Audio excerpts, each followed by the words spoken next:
بسم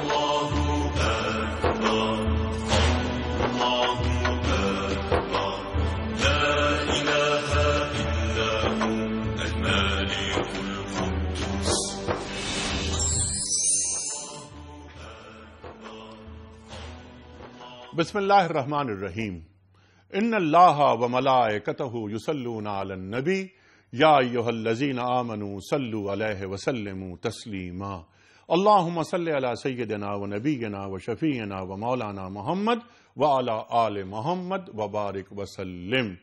محترم خواتین و حضرات، السلام علیکم۔ پیام صبح کے ساتھ ایک بار پھر حاضر میں ہوں آپ کا میزبان انیق احمد۔ خواتین و حضرات، سورہ بقرہ، روزوں کے احکام، رمضان کی فضیلت، تسلسل سے بات ہو رہی ہے، اور میرا گمان یہ ہے کہ آج اس سلسلے کا، اس موضوع کا آخری پروگرام ہوگا۔ قرآن کریم سورہ بقرہ میں جس جگہ روزے کے تعلق سے احکامات بتا رہا ہے، سمجھا رہا ہے، غلط فہمیوں کو دور کر رہا ہے، ابہام ذہن سے نکال رہا ہے، وہاں آج ہم اس سلسلے کا آخری پروگرام انشاءاللہ کریں گے۔ خواتین و حضرات، ہمیں اور آپ کو یاد ہے کہ کتب علیکم الصیام کما کتب علی الذین من قبلکم لعلکم تتقون سے ہم نے بات شروع کی تھی کہ روزے فرض کیے گئے ہیں تم پر سابقہ امتوں کی طرح تاکہ تم متقی ہو جاؤ۔ تقوی روزے کا مقصد۔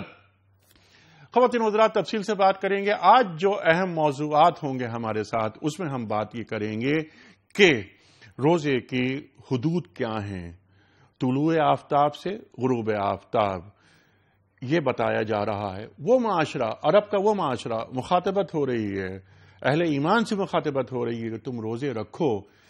بعض افراد کے ذہن میں یہ بات تھی کہ رات کو ہم کچھ نہیں کھا سکتے، عشاء کی نماز کے بعد اگر ہم سو گئے تو ہم سحر سے قبل اگر اٹھ جاتے ہیں، کیونکہ سو گئے ہیں تو ہم کچھ کھا پی نہیں سکتے۔ بہت سے ابہام تھے ذہنوں میں، کئی مسائل تھے جو سوالات کی شکل میں آ رہے تھے۔ ان آیات میں اللہ تعالیٰ نے بالکل وضاحت اور صراحت سے بیان فرما دیا روزے کے حوالے سے۔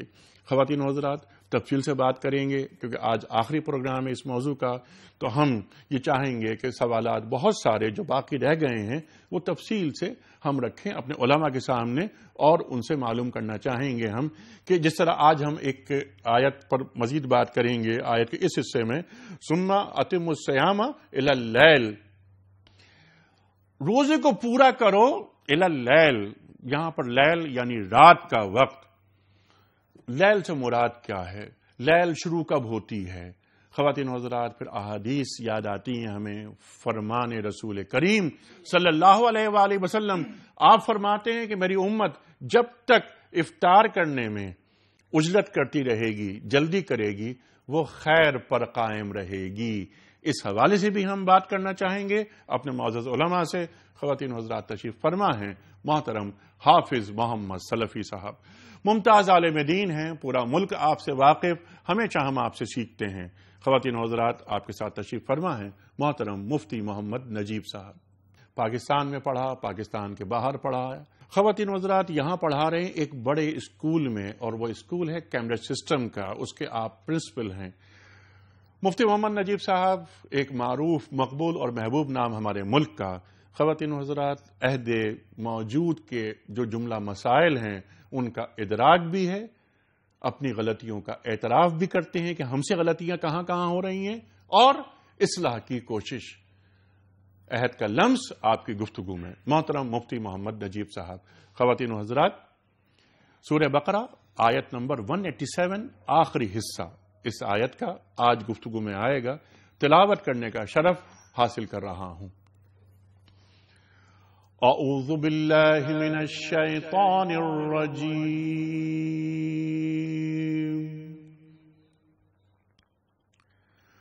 بسم اللہ الرحمن الرحیم،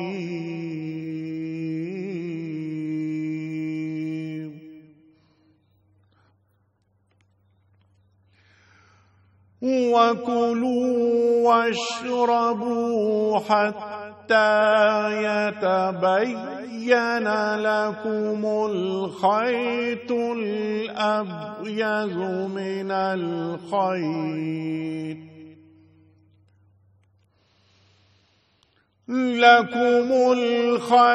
الأبيض من الخيط الأسود من الفجر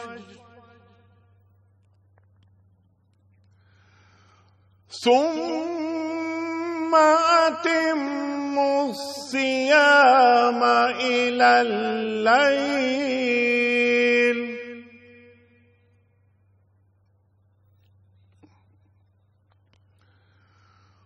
ولا تباشروهن وأنتم عاكفون في المساجد تلك حدود الله فلا تقربوها كذلك يبين الله آياته للناس لعلهم كذلك يبين الله آياته للناس لعلهم يتقون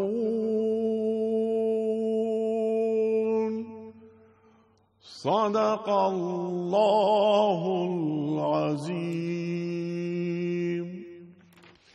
اللہ تعالیٰ ارشاد فرما رہا ہے سورہ بقرہ کی آیت نمبر 187 کے آخری حصے میں، نیز راتوں کو کھاؤ پیو یہاں تک کہ تم کو سیاہی شب کی دھاری سے سفید صبح کی دھاری نمایاں نظر آ جائے، تب یہ سب کام چھوڑ کر رات تک اپنا روزہ پورا کرو، اور جب تم مسجدوں میں معتکف ہو تو بیویوں سے مباشرت نہ کرو، یہ اللہ کی باندھی ہوئی حدیں ہیں، ان کے قریب نہ پھٹکنا۔ اس طرح اللہ تعالیٰ اپنے احکام لوگوں کے لیے بصراحت بیان کرتا ہے، توقع ہے کہ وہ غلط رویے سے بچیں گے۔ صدق اللہ العظیم۔ خواتین و حضرات، اس سے پہلے کہ ہم پہلا سوال رکھیں محترم سلفی صاحب کی خدمت میں، کل جو سوال ہم نے پوچھا تھا آپ سے، اس کا درست جواب، اور آج کا سوال، کل کا سوال یہ تھا کہ کس پیغمبر کو حضرت مریم علیہ السلام کا سرپرست بنایا گیا؟ درست جواب حضرت زکریا علیہ السلام۔ آج کا سوال نوٹ فرما لیجئے، مسجد اقصی کی بنیاد کس پیغمبر نے رکھی؟ مسجد اقصی کی بنیاد کس پیغمبر نے رکھی؟ تین آپشنز، حضرت موسیٰ علیہ السلام، یا حضرت یوسف علیہ السلام، یا حضرت سلیمان علیہ السلام۔ خواتین و حضرات، درست آپشن روانہ فرمانے کے لیے ہمارے فون نمبرز اسکرین پر موجود ہیں، نوٹ فرما لیجئے 009222343000980 اور 981۔ ہمارا ای میل ایڈریس ہے ps@dunyatv.tv، ہمارا SMS کا نمبر 3031۔ محترم حافظ صاحب، 187 سورہ بقرہ کی آیت آخری حصہ، آج محسوس یہ ہوتا ہے کہ جو احکام رمضان ہیں یہاں مکمل ہو رہے ہیں۔ سلفی صاحب یہ فرمائیے کہ یہ آیت، جس کا یہ وہ حصہ جو میں نے ابھی تلاوت کرنے کا شرف حاصل کیا، اس میں اللہ تعالی جو بات فرما رہا ہے، ایک تو سفید دھاگا اور سیاہ دھاگا، یہ کیا ہے، اس کا پس منظر کیا ہے؟ ارشاد۔ بسم اللہ والصلاة والسلام علی رسول اللہ وبعد۔ قرآن پاک کا نزول عرب کے ان بدوؤں پر ہوا کہ جو فطرت سے عین نزدیک تھے، اور سب کے علم میں ہے کہ وہاں نہ الیکٹریسٹی تھی، نہ تمدن تھا، نہ حضارت تھی، نہ علم و آگاہی تھی، بلکہ ایک فطری ماحول تھا، فطری زندگی تھی۔ صحرائی زندگی ہوتی بھی کیا ہے؟ لہذا قرآن پاک نے اس بات کا بھی خیال رکھا کہ خطاب میں ان کو ان چیزوں سے روشناس کرایا جائے جس کو وہ پہچانتے ہیں۔ لہذا اس آیت کریمہ میں جن دو چیزوں کا ذکر ہوا ہے، ایک ہے صبح کے وقت کا روزے کی اختتام کے لیے، اور دوسرا ہے شام کے وقت کا روزے کے کھولنے کے لیے. ان دونوں میں جس چیز کا ذکر کیا گیا ہے وہ ہے خیط الاسود من الخیط الابیض. یہ بات اہل علم کے نزدیک طے ہے کہ صبح دو قسم کی ہوتی ہے، صبح صادق اور ایک صبح صادق، ایک صبح کاذب. صبح کاذب میں روشنی مشرق سے لومڑی کی دم کی طرح سیدھی اٹھتی ہے افق کی طرف، آسمان کی طرف، جبکہ صبح صادق میں روشنی مستطیل حالت میں پھیلتی ہے مشرق سے مغرب کی طرف. لہذا اس کا یہ ذکر ہے کہ جب تم یہ محسوس کرو کہ سحری کھانے کے بعد اب روزے کو جو کلوز کرنا ہے، بند کرنا ہے، سحری کو ختم کرنا ہے، روزے کی ابتدا کرنی ہے، وہ اس وقت میں ہو کہ جب تمہیں اس بات کا احساس ہو جائے کہ صبح کی روشنی پھیلنا شروع ہو رہی ہے، یعنی سورج نکلنے والا ہے، سحری کا وقت ختم ہو گیا، اب آپ روزے کی ابتدا کر چکے. لہذا خیط الابیض اور خیط الاسود سے مراد ان دو روشنیوں کا کہ رات کا اندھیرا اور سورج نکلنے کی شروعات کی جو ابتدائی روشنی ہوتی ہے جسے صبح صادق کہا جاتا ہے، وہ اصل میں اس آیت کریمہ میں ذکر ہے. بالکل اسی طرح وَأَتِمُّ الصِّيَامَ إِلَى اللَّيْلِ کہ جو وہ بات فرمائی گئی ہے. اچھا، اب اس پر ہم لیل پر انشاءاللہ ابھی بات کریں گے، لیکن میں چاہتا ہوں اس حصے پر جس پر گفتگو آپ نے عطا فرما دی ہے اس پر رائے میں لے لوں حضرت مفتی صاحب کی بھی. مفتی صاحب، اس سے پہلے کہ ہم یہ بات کریں کہ خیط الابیض اور خیط الاسود کی، وہ حالات کیا تھے، وہ کیا پرسپشن تھا، کیا ابہام تھے جن کو کلیئر کرتی ہے یہ آیت؟ بسم اللہ الرحمن الرحیم.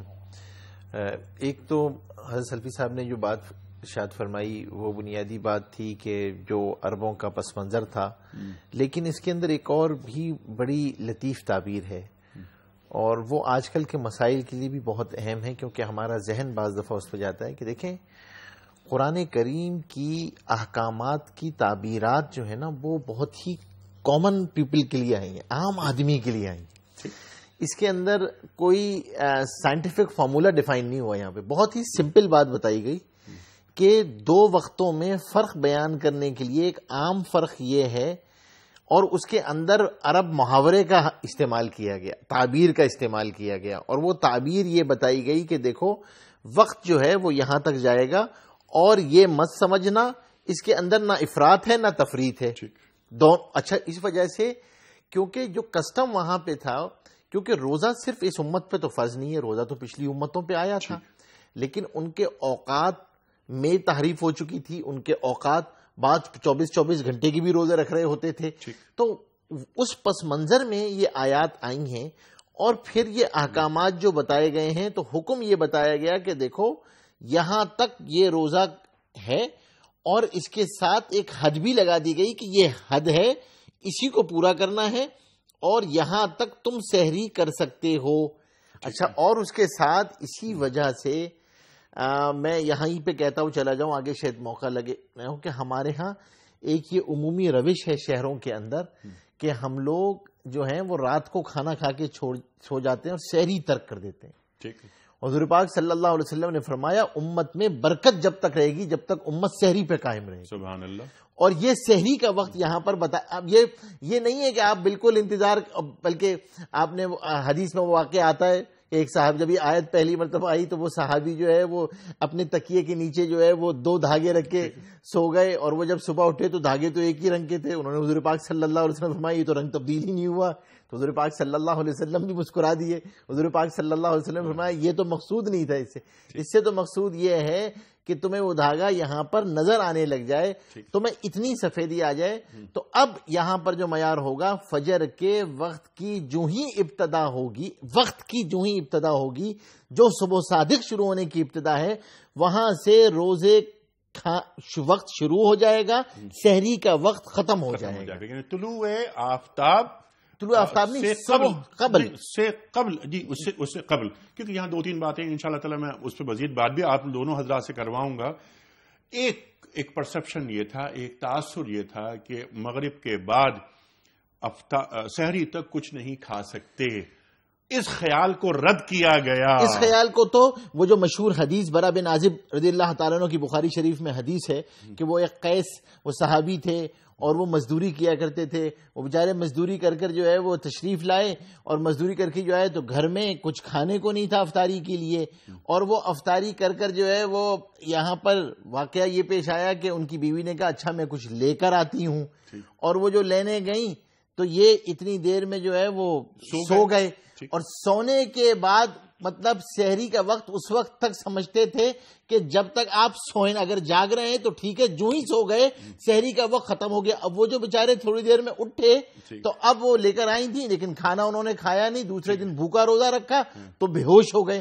حضور پاک صلی اللہ علیہ وسلم کے پاس جب یہ اطلاع پہنچی تو اس پر پھر یہ آیات نازل ہوئی ہیں. شان نزول میں ابن کثیر نے اس کو بطور شان نزول کے بھی ذکر کیا ہے کہ یہ جو آپ فرما رہے تھے پرسیپشن یہ تھی کہ جب تک آپ جاگ رہے ہیں یہ سحری کا وقت ہے, اس کا تعلق صبح صادق یا اس سے نہیں. ٹھیک ہے, تو ان خیالات کو رد کر دیا گیا کہ صبح صادق تک آپ سحر کر سکتے ہیں. اچھا, ایک بات یہاں پر میں چاہتا ہوں حافظ صاحب ذرا اور مزید وضاحت فرما دیجئے. ہم پڑھتے ہیں احادیث روایتیں آ رہی ہیں, حضرت بلال رضی اللہ تعالی عنہ پہلے اذان دیتے تھے, حضرت ابن ام مکتوم تعالی عنہ بعد میں اذان دیتے تھے. یہ بہت اہم واقعات ہیں, میں چاہتا ہوں آپ ہی بیان فرمائیں تو زیادہ بہتر ہے.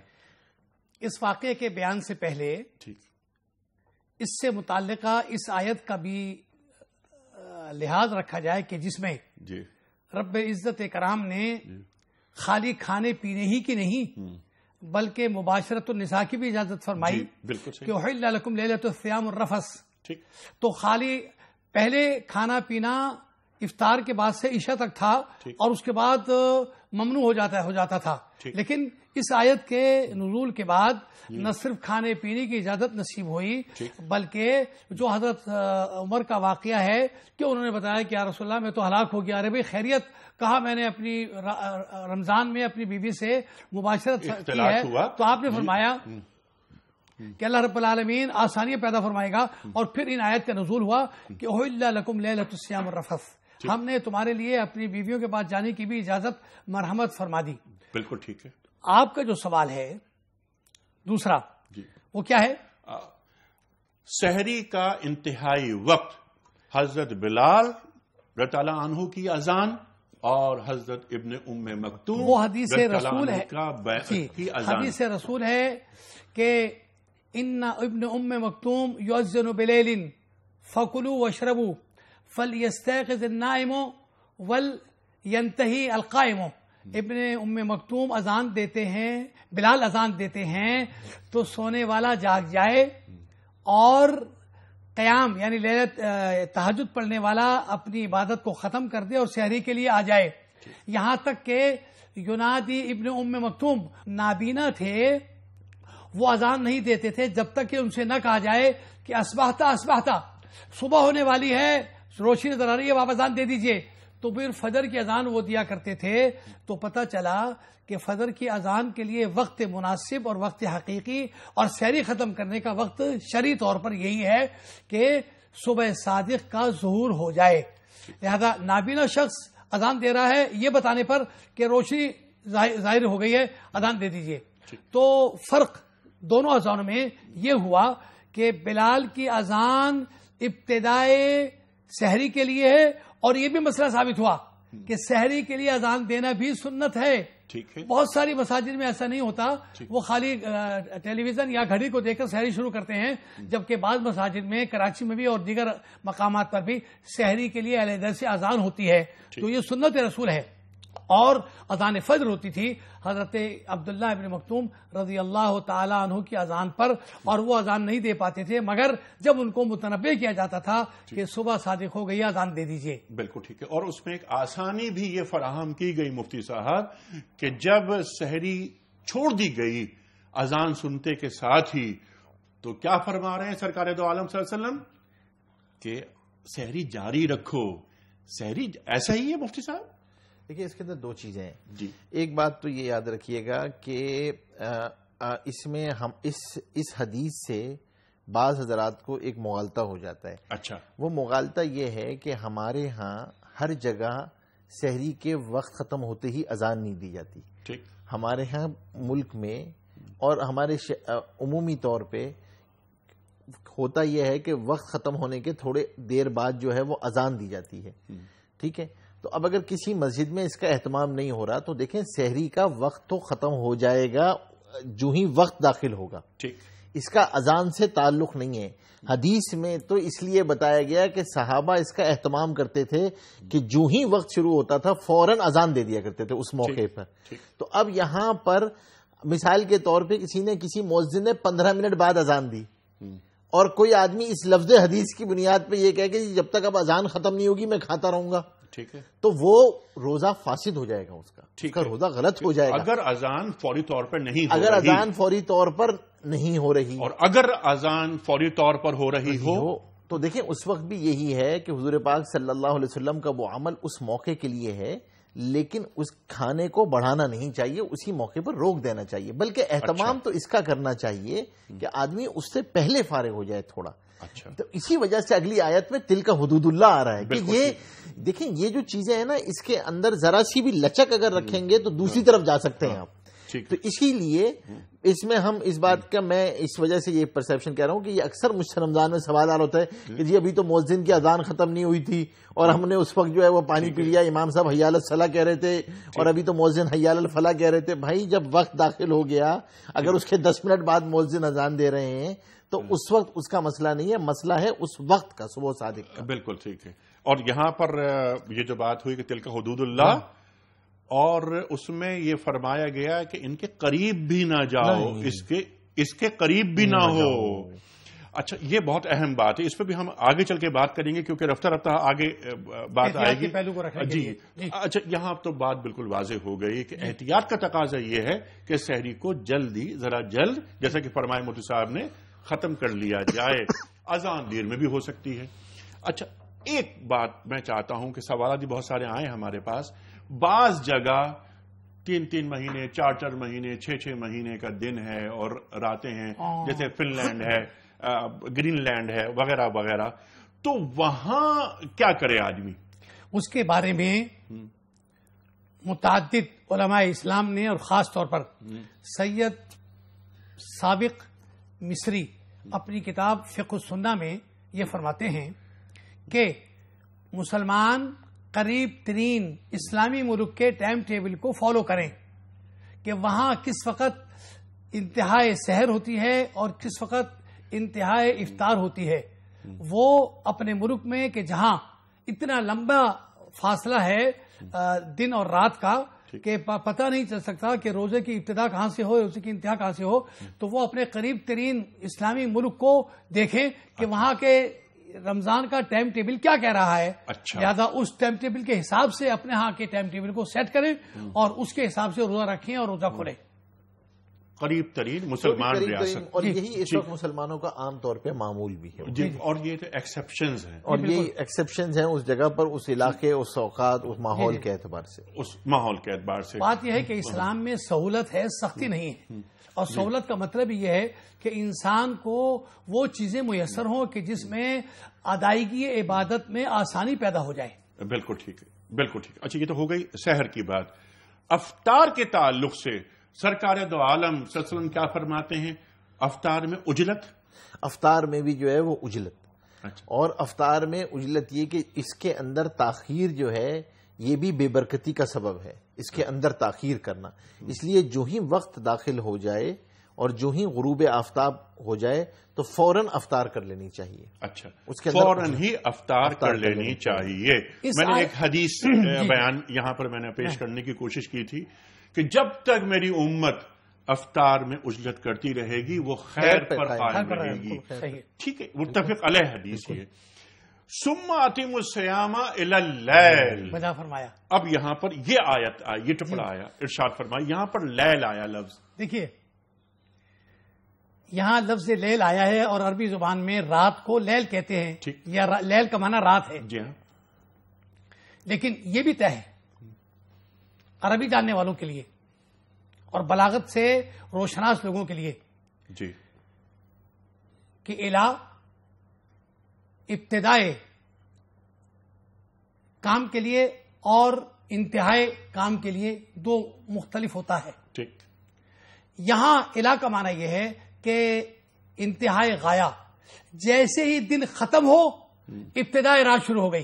ٹھیک ہے. اس کی وضاحت وہ حدیث کرتی ہے بخاری شریف کی کہ جس میں حضرت بلال کہتے ہیں کہ ہم اللہ کے رسول صلی اللہ علیہ وسلم کے ساتھ سفر میں تھے، تو آپ نے فرمایا کہ اجدہ یا بلال، بلال دسترخوان بچھاؤ، افطاری کا سامان لاؤ.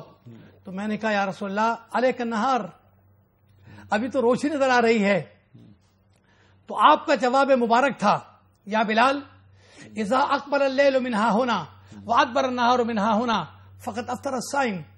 جب رات ادھر سے آنی شروع ہو جائے اور دن ادھر سے گزرنا ختم ہونا شروع ہو جائے تو روزے دار کا روزہ کھل گیا، فقط افطر الصائم. تو پتہ چلا اس آیت کریمہ میں لیل سے مراد وہ وقت ہے جسے ہم اپنی زبان میں کہتے ہیں اذان مغرب. اور اذان مغرب جائز نہیں ہے جب تک کہ سورج غروب نہ ہو جائے. لہذا سورج غروب ہوتے ہی لیل آ گئی اور سورج غروب ہوتے ہی روزہ کھل گیا اور سورج غروب ہوتے ہی اذان دے دی جاتی ہے مغرب کی. لہذا ابتدائی افطار اور انتہائی یوم صوم جب ہے جب مغرب کا وقت وقوع پذیر ہو جائے، اور مغرب کا وقت وقوع پذیر ہونے کے لیے سورج کا ڈوب جانا ضروری ہے. اب کسی وجہ سے کہ روشنی نظر آ رہی ہے یا ستارے نظر ابھی نہیں آئے یا اندھیرا پورا نہیں ہوا، اس سے کوئی غرض نہیں. بعض مسالک ہمارے مسلمانوں ہی میں اس بات کا اہتمام کرتے ہیں کہ جی نہیں، افطار کا ٹائم تو ہو گیا لیکن ہم 10 منٹ بعد یا 12 منٹ بعد روزہ کھولیں گے. جبکہ یہ حدیث بڑی واضح ہے کہ اذا اکبر اللیل منہا ہونا وادبر النہار منہا ہونا فقط افطر الصائم. روزے دار کا روزہ کھل گیا، چاہے وہ نہ کھائے نہ پیے، روزہ ختم ہو گیا.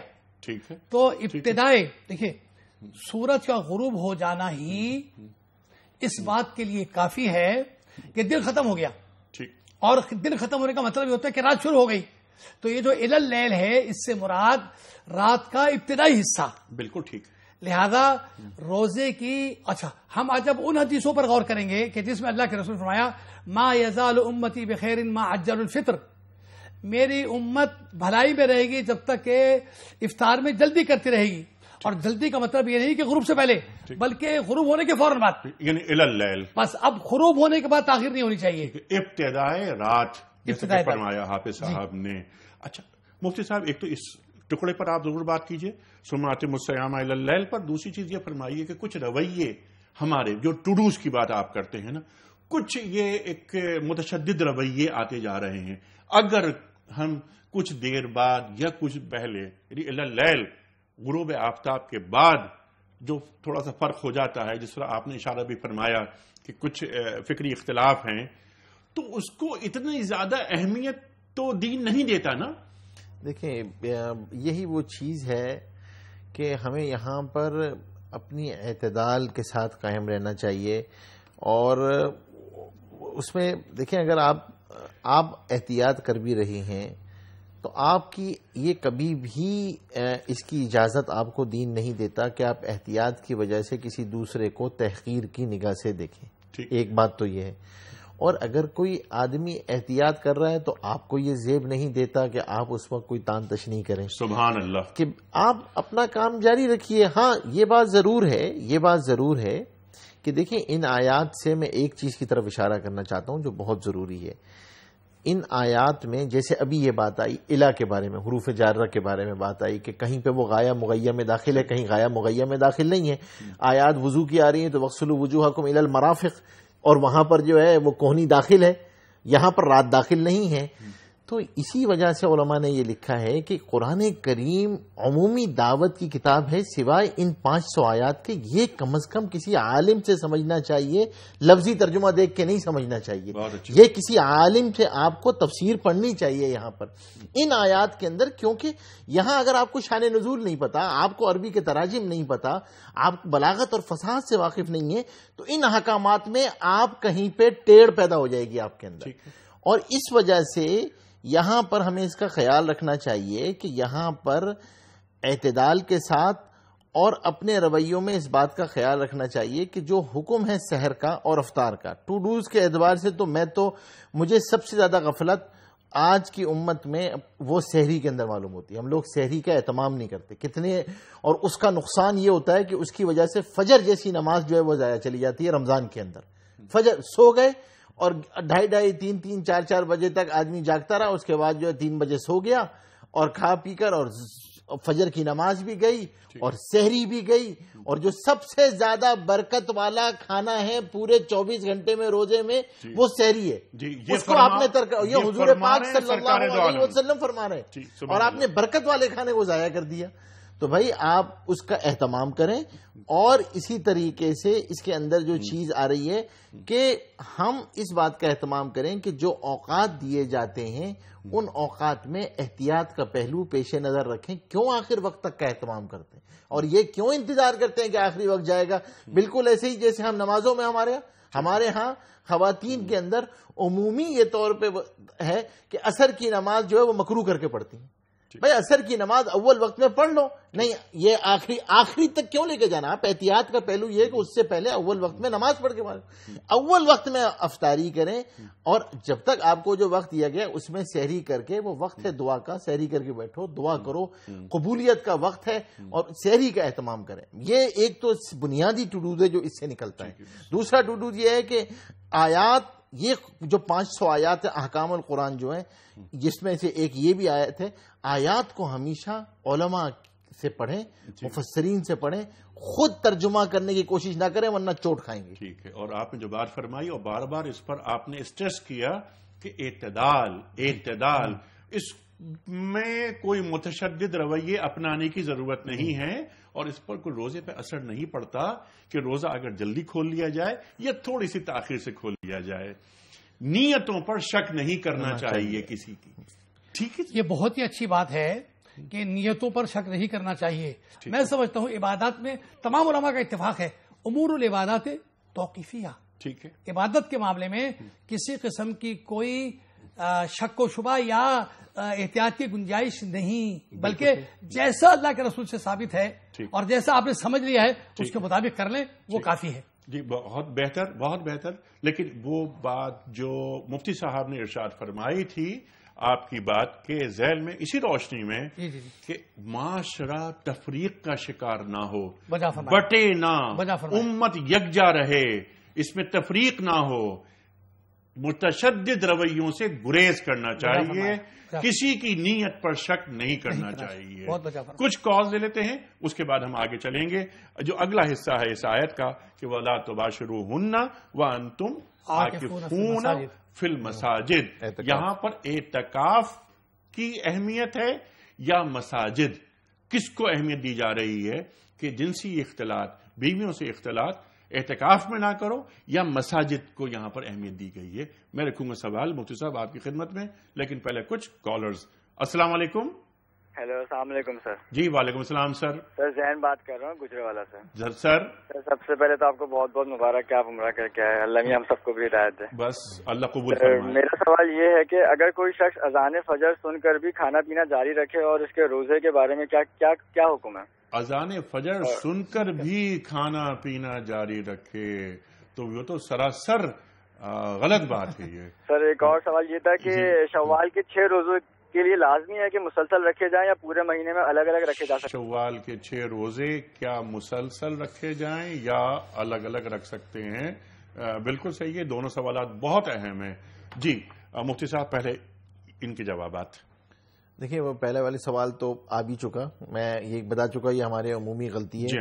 اس سے بالکل احتیاط کرنی چاہیے اور اس میں جو ہی آپ وقت داخل ہو جائے، میں پھر یہ اسی تعین اس لیے میں اذان کے ساتھ نہیں کر رہا، میں وقت کے ساتھ کر رہا ہوں کیونکہ اذان، کیونکہ اللہ کا شکر ہے پاکستان میں اب ہر جگہ وہ اوقات آپ کو میسر ہوتے ہیں، ہر جگہ پہ سحر کے افطار کے اوقات ہوتے ہیں، تو ان اوقات کی رعایت رکھنی چاہیے. جو ہی وہ وقت ہو جائے اس کے بعد جو ہے وہ آدمی کھانے پینے سے اعتراض کرے. بالکل ٹھیک ہے. ٹھیک ہے. اور خاص طور پہ ان جگہوں پہ تو بہت زیادہ احتراز کرے جہاں پر اذان 15 منٹ کے بعد ہو رہی ہے. 15 منٹ کے بعد ہو رہی ہے اور پھر وہاں بھی آپ اہتمام کریں کہ وہ حی علی الفلاح تک جو ہے وہ چلتا رہے. جی تو یہ تو بالکل بھی جو ہے نا یہ بے ادبی ہے اور یہ جو ہے یہ بے احتیاطی جو ہے یہ خطرناک ہے. بالکل ٹھیک. تو اس سے تو جو آیا ہے روزہ فاسد ہو جاتا ہے، اس روزے کی جو ہے وہ قضا واجب ہے اگر اس طریقے سے رہے. دوسرا یہ حکم ہے کہ وہ جو شوال کے روزے ہیں اس میں یہ آپ کر سکتے ہیں کہ ان روزوں کو جو ہے وہ فرق سے بھی رکھا جا سکتا ہے. ان 6 روزوں ضروری نہیں ہے کہ تسلسل کے 6 روزے رکھے جائیں، وہ رک کے بھی رکھے جا سکتے ہیں. ٹھیک ہے، کچھ کالز مزید لے لیتے ہیں. السلام علیکم. جی وعلیکم السلام. انیس صاحب کیسے ہیں آپ؟ جی اللہ کا بڑا کرم. سر طارق بول رہا ہوں. میرا ایک سوال تھا آپ سے. جی بہت اچھا پروگرام کر رہے ہیں آپ، بالکل رمضان سے پہلے ہی رمضان کی جو تیاری کروائی ہے آپ نے آج، اور جو پروگرام آپ نے سلسلہ کیا، بڑا ہی لطف آ رہا ہے یہ آپ کی بات سن کر. اور سر میرا ایک رمضان کے حوالے سے بھی ہے، اور ایک سوشل ایشو جو ایک سوشل نارم بن گیا ہے ہماری سوسائٹی میں، کہ یہ جو افطار پارٹیاں اور یہ دکھاوا، اور یہ اس حوالے سے جو ہم سوسائٹی میں، مطلب رمضان کو بھی ہم نے ایک سوشل ایونٹ تو اچھی بات ہے، لیکن اس کو ایک پی آر ٹائپ کی کوئی ایک چیز بنا دی ہے لوگوں نے. جہاں جاؤ سیاست اور ہر جگہ. میں چاہتا ہوں کہ آپ لوگ علماء کرام ہماری رہنمائی کریں، ان لوگوں کو بھی رہنمائی کہ دکھاوے کے علاوہ جو اصل مقصد ہے رمضان کا اس کو ہم فالو کریں. بہت اچھا سوال ہے آپ کا، اور بہت بڑا سماجی مسئلہ ہے. میں چاہتا ہوں ذرا آپ پہلے بات کریں، اس کے بعد یہ کہ رمضان کو بھی ہم اپنے مقاصد کے لیے استعمال کرتے ہیں، بلکہ میں کہوں گا مضمون مقاصد کے لیے، پی آر ایکٹیویٹی کے لیے. تعلقات میرے اچھے ہو جائیں، چند ایم این ایز آ جائیں، چند سینیٹرز آ جائیں، کچھ بیوروکریسی کے لوگ آ جائیں، اور میری پی آر اچھی ہو جائے. تو کیا یہ عمل انتہائی افسوسناک نہیں؟ دیکھیے بنیادی بات یہ ہے، انما الاعمال بالنیات. ٹھیک، اگر میں ثواب کی نیت سے لوگوں کو افطاری کے لیے اپنے گھر میں یا کسی بھی جگہ بلا رہا ہوں، اور میری نیت خالصتاً یہ ہے کہ اس مہینے میں افطاری کرانے کا بڑا ثواب ہے، لہذا میں یہ ثواب کماؤں، تو بلا شبہ اس کو ایسا کرنا چاہیے. لیکن اگر میں اس افطاری کے ایونٹس کو، اس موقع کو اپنی سیاست چمکانے کے لیے، یا اپنے ووٹرز کو لالچ دینے کے لیے، یا اپنے دوست احباب کو ہنسی مذاق یا گیدرنگ بنانے کے لیے استعمال کروں، تو بلا شبہ یہ عبادت سے میل نہیں کھاتا. ایسی چیزوں سے پرہیز کرنا چاہیے، منع کرنا چاہیے، روکنا چاہیے. ہاں بنیادی طور پر افطاری کرانے کا جو ثواب اللہ کے رسول نے بیان فرمایا ہے کہ افطاری کرانے والے کو روزے دار کے ثواب نصیب ہوتے ہیں. اگر 100 آدمی کی افطاری کرائی ہے تو اس کو 100 روزوں کا ثواب نصیب ہوگا. تو افطاری کرانے کا ثواب بہت بڑا ہے، اور اس کے ثواب کے لیے کوشاں سب کو رہنا چاہیے. اتنا بڑا ثواب ہے کہ اگر کسی نے روزے دار کو روزہ کھلوایا تو اس کو اتنا ہی ثواب ملا جتنا روزے دار کو، اور روزے دار کے ثواب میں کوئی کمی نہیں آئی. صحابہ نے تو حسرت سے یہ بات کہی، یا رسول اللہ لیس کلنا نجدو ما یفطر الصائم، ہمارے پاس تو اتنا اثاثہ نہیں ہے کہ ہم 100 آدمی کا روزہ افطار کرا دیں. تو آپ کا جواب مبارک تھا کہ یؤتی اللہ الاجر لمن فطر علی تمرۃ، اللہ ثواب دے دے. اس سے پہلے فرمایا کہ مزغۃ من لبن، اگر کوئی ایک گلاس دودھ بھی پیش کر دے کسی کو تو 100 گلاس بنیں گے نا. تو ہر ایک کے پاس تو اتنی استطاعت نہیں ہوتی تھی صحابہ کے، یا رسول اللہ ہم تو 100 پیالے کی حیثیت نہیں رکھ. اب فرمایا 100 کھجوریں، ایک ایک کھجور دے کر، یا رسول اللہ ہم خود تلاش کرتے ہیں کہیں سے افطاری مل جائے. تو فرمایا پھر کوئی ایک گلاس پانی بھی اگر کسی کے سامنے رکھ دے کہ اس سے افطار کر لیجئے گا تو اللہ اس کو یہ ثواب دے دے گا. تو پتہ چلا کہ افطاری کرانا محبوب عمل ہے اور ثواب کمانے کا بہت بڑا ذریعہ ہے. اس کو صرف یہ کہہ کے کہ جی کچھ لوگ اس کو غلط استعمال کرتے ہیں لہذا افطاریاں نہ کرائی جائیں، یہ بھی مناسب نہیں. لیکن ہاں جیسا کہ آپ نے اشارہ فرمایا کہ لوگ اس کو اپنے ذاتی سیاسی مقاصد یا اس کے لیے شہرت کے لیے استعمال کرنا چاہتے ہیں، اس کے لیے بلا شبہ ایسے عمل، نیک عمل کو اور عبادت کو استعمال نہیں کرنا چاہیے. اور آپ نے بالکل واضح کر دی یہ بات کہ نیت، اچھا اللہ تعالیٰ نیت جانتا ہے، انما الاعمال بالنیات فرما دیا گیا. مفتی صاحب اب یہ جو آیت ہے اس کا یہ حصہ کہ وَلَا تُبَاشِرُوهُنَّ وَأَنْتُمْ عَاكِفُونَ فِي الْمَسَاجِدِ، میں چاہ رہا تھا کہ اس پہ گفتگو آپ فرمائیں. پھر تِلْكَ حُدُودُ اللَّهِ فَلَا تَقْرَبُوهَا، یہاں یہ بہت اہم، یہ نہیں فرمایا جا رہا کہ ان کو چھوڑ دو، ان کے قریب تک نہ پھٹکو. یہ جو خاص بات ہے، خاص نقطہ ہے، میں چاہتا ہوں اس پر آپ بات فرمائیں. بسم اللہ الرحمن الرحیم. دیکھیں تین چیزیں میں بیان کروں گا. سب سے پہلی بات یہ کہ میں طارق صاحب کی بات پہ ایک بات ضرور ایڈ کرتا جاؤں گا. وہ جو سوال آیا تھا اور انہوں نے ایک عمومی جملہ استعمال کیا تھا, وہ بالکل برمحل جملہ استعمال کیا تھا کہ ہم نے اس کو جو سوشل ایونٹ بنا دیا ہے. دیکھیں, امتوں میں گمراہی کے اسباب میں سے علماء نے ایک سبب یہ بھی لکھا ہے کہ امتوں میں جب گمراہی آتی ہے تو وہ اس وجہ سے بھی آیا کرتی ہیں کہ جب عبادات رسومات بن جایا کرتی ہیں اور عبادت کی جان نکل جاتی ہے. جب دین مذہب بن جاتا ہے, دین جو ہے مذہب, اور آپ اس کو اس طرح ٹریڈیشنز کی طرح فالو کرتے ہیں اور اس کی رسم کہ جی وہ افطار پارٹی ہو رہی ہے, افطار پارٹی میں جو ہے وہ آپ نے سارا دن روزہ رکھ کے اتنا کمایا نہیں ہوتا جتنا غیبت کر کے گنوا دیتے ہیں. وہاں پر بیٹھ کر جو ہے وہ غیبت ہو رہی ہے وہاں پر, اور اس سے زیادہ نقصان جو مجھے نظر آتا ہے ان جگہوں پہ کہ نماز جیسی چیز جو ہے وہ ضائع ہو جاتی ہے اس کے اندر. تو ایک تو یہ کہ ان افطار پارٹیاں, بالکل انہوں نے صحیح سوال کیا ہے کہ بھائی, اور حضرت مولانا نے بالکل اس کی صحیح تصحیح بھی فرمائی کہ اعتدال کا راستہ یہ ہے کہ بھائی آدمی ضرور کھلائے, صلہ رحمی بھی ہے, رشتہ داروں کو بھی کھلائے, سب کچھ, لیکن ان تمام چیزوں کی احتیاط رکھتے ہوئے کہ جو عمل جو روزے کی وجہ سے جو اجر سارا دن کمایا تھا خدا نخواستہ اس کی وجہ سے وہ سارا اجر میرا نہ ضائع ہو جائے کہ میں اس کے اندر بیٹھ کے, اور اس میں میری درخواست, آپ اگر آپ کی شان میں گستاخی نہ ہو کہ اس میں کچھ آپ کے قبیلے والے حضرات بھی ایسے ہی ہیں کہ انہوں نے بھی رمضان کو جو ہے وہ کچھ اسی قسم کا ایونٹ بنا دیا ہے میڈیا والوں نے, کہ سمجھ میں ہی نہیں آ رہا ہوتا کہ اللہ معاف کرے کہ یہ ہم امت کو تقوی پہ لانا چاہ رہے ہیں یا یہ فحاشی پھیلانے کے لیے رمضان بنایا گیا ہے. مجھے یہ فیصلہ کرنا مشکل ہو جاتا ہے کہ آپ کا مقصد اس رمضان سے کیا ہے. آپ امت کو کس جگہ پہ ڈالنا چاہ رہے ہیں. خدا نہ خواستہ رمضان میں اگر کوئی آپ کی وجہ سے کسی گناہ میں مبتلا ہوگا تو اس چینل والوں کو بھی گناہ میں اتنا ہی حصہ ملے گا, اس کے گناہ میں اتنا ہی حصہ ملے گا جس طرح اگر آپ کی کسی کہنے سننے سے کوئی نیکی سے کوئی روزے پہ اس پہ آ جائے گا, گناہوں سے بچ جائے گا, تو جو 70 درجے اجر اس کو مل رہا ہوگا اس کی نماز کا نیکی کا, وہ اس چینل والوں کو بھی مل رہا ہوگا.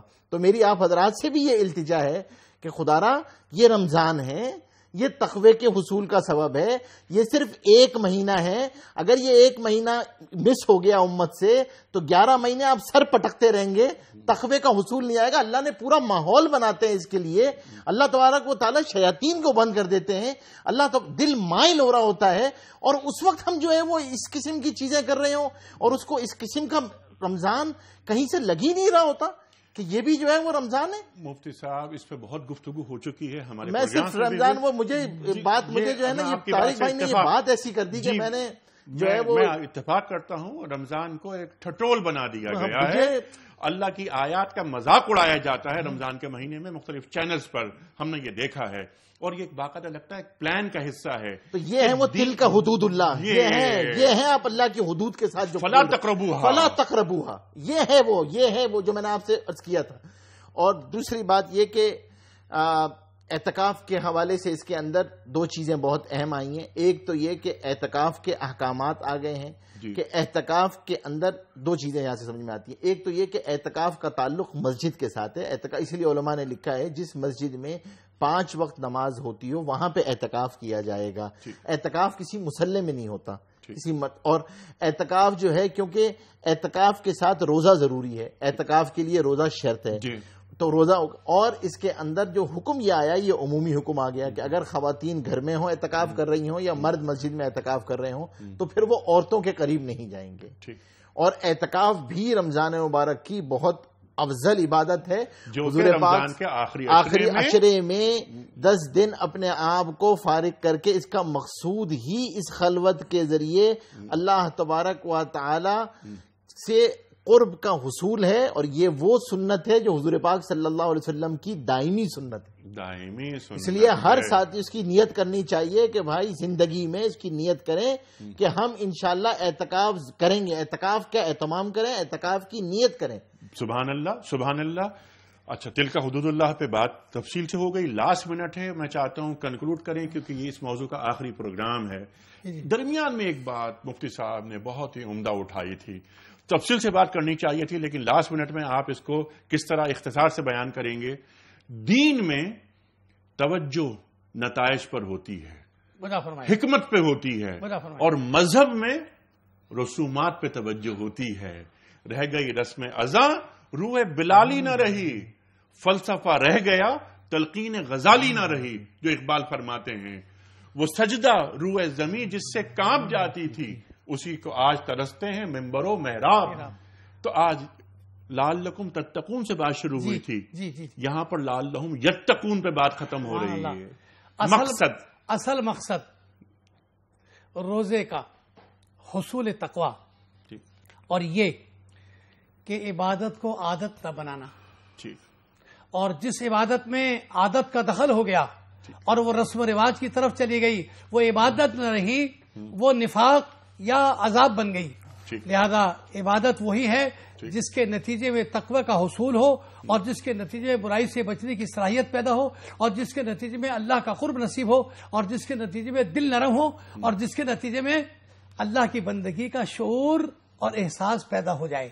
لہذا ابتدائی آیتیں اور انتہائی آیتیں روزے سے متعلق اسی بات کی طرف اشارہ فرما رہی ہیں کہ اس عبادت کو اللہ رب العالمین نے اتنی عظیم عبادت بنایا ہے کہ جس کے بارے میں فرمان محمد مصطفیٰ ہے صلی اللہ علیہ وسلم کہ ہر نیک عمل کا ریشو اللہ نے مقرر کرا ہے، 1 کے بدلے میں 10 اور 700 تک بھی، اور اس سے زیادہ جس کو چاہے عطا فرما دے.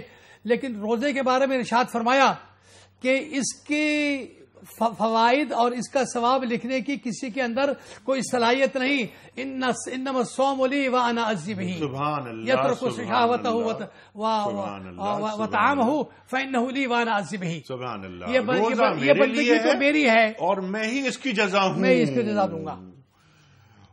سلفی صاحب آپ کا بہت شکریہ.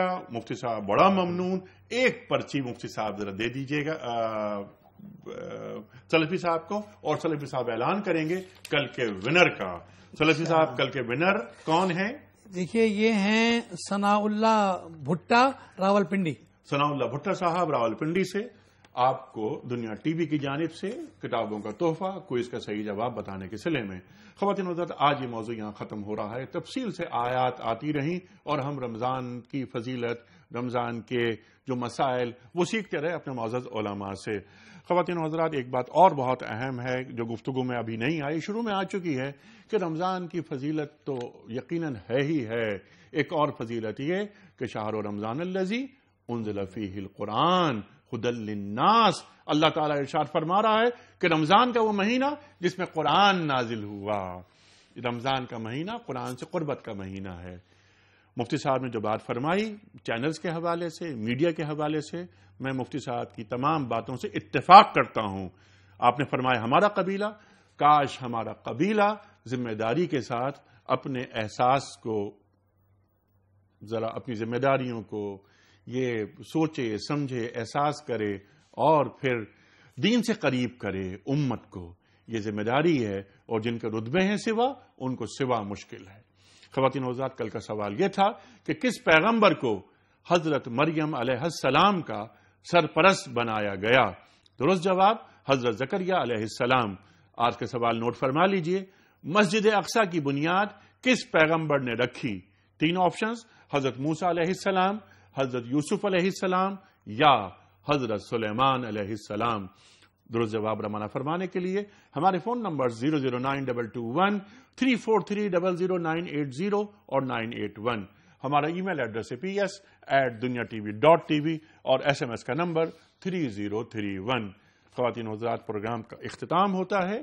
آج کی بات پر قول ہوتا ہے صاحب نہج البلاغہ امیر المومنین حضرت علی مرتضی کرم اللہ وجہہ.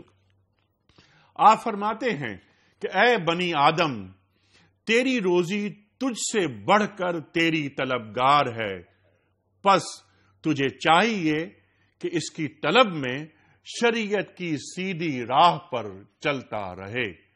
خواتین حضرات کل انشاءاللہ نئے موضوع کے ساتھ حاضر ہوں گے. کل کا موضوع ہے کہ باطل طریقوں سے مال کو نہ کھاؤ. انیق احمد کی اجازت. خدا حافظ.